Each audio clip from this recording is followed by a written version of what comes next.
Malinaw na betrayal of trust ang ginawang video message ni Vice President Leni Robredo sa annual meeting ng UN Commission on Narcotic Drugs sa Vienna, Austria. Ito po'y ayon kay Department of Interior and Local Government Assistant Secretary Epi Densing III.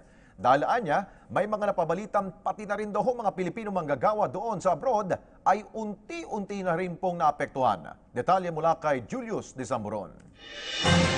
Maituturing daw na economic sabotage ang ginawang video message ni Vice President Leni Robredo sa annual meeting ng UN Commission on Narcotic Drugs sa Vienna, Austria. Dahil matapos daw nito, lumabas din ang ilang impormasyong pati ang mga Pilipinong manggagawa abroad ay unti-unti nang naaapektuhan sa kanilang trabaho dahil sa mga pahayag nito ng pangalawang Pangulo. Ipinaliwanag sa one-on-one interview ng PTV News ni Interior and Local Government Assistant Secretary Epi Densing na malinaw ang betrayal of public trust at sa mga ito makikita ang dahilan o sangkap ng planong paghahain ng impeachment complaint laban kay Robredo. Meron po tayong mga Pilipino sa Italy na nagko-complain sa akin na sabi nila sila daw kinakantsawan na. There was a bad faith on the part of Vice President Leni Robredo para sirain ang administrasyon ni Presidente Duterte. Hindi na po to issue ng ni Presidente Duterte, issue na to sa ating mga Pilipino na siniraan tayo ng taong hinalal natin sa pangalawang pinakamataas na pwesto ng bayan. Mali din daw at pawang kasinungalingan ang mga binitawang salita ni Robredo kaugnay ng definisyon sa palit-ulo scheme ng PNP. Kung ang isang user ay hinuli, pwede siyang pawalang sala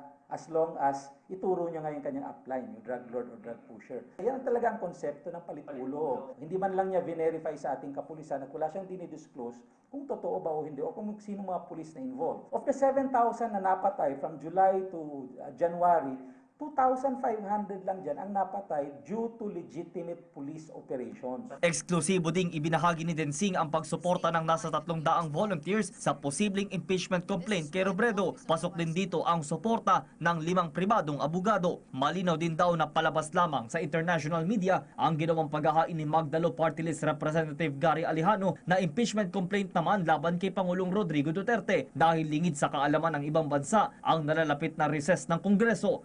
Kontrolado naman daw ng Liberal and Democrats Party of Asia na siyang affiliated ng Liberal Party ng Pilipinas ang ginawang United Nations Conference Side Forum na ang panauhing pandangal ay si CHR Chief Chito Gascon kung saan siya nagsalita sa di umano'y human rights violation sa Pilipinas dahil sa mga nagaganap na pagpatay. I anticipate na marami pang magvo-volunteers na iba pang mga abogado para tumulong sa case build-up. In fact, kailangan lang naman natin ng isang pribadong individual para mag-sign ng impeachment complaint para ihain sa House of Representatives. Ani Densing, marapat lang din sana'y pagtuunan at kilalanin ng lahat ang positibo at progresibong programa ng Pangulo. Hindi kasi naiuulat ang mga ganitong nagagawa ng gobyerno. Para sa PTV News, Julius de Zamboron.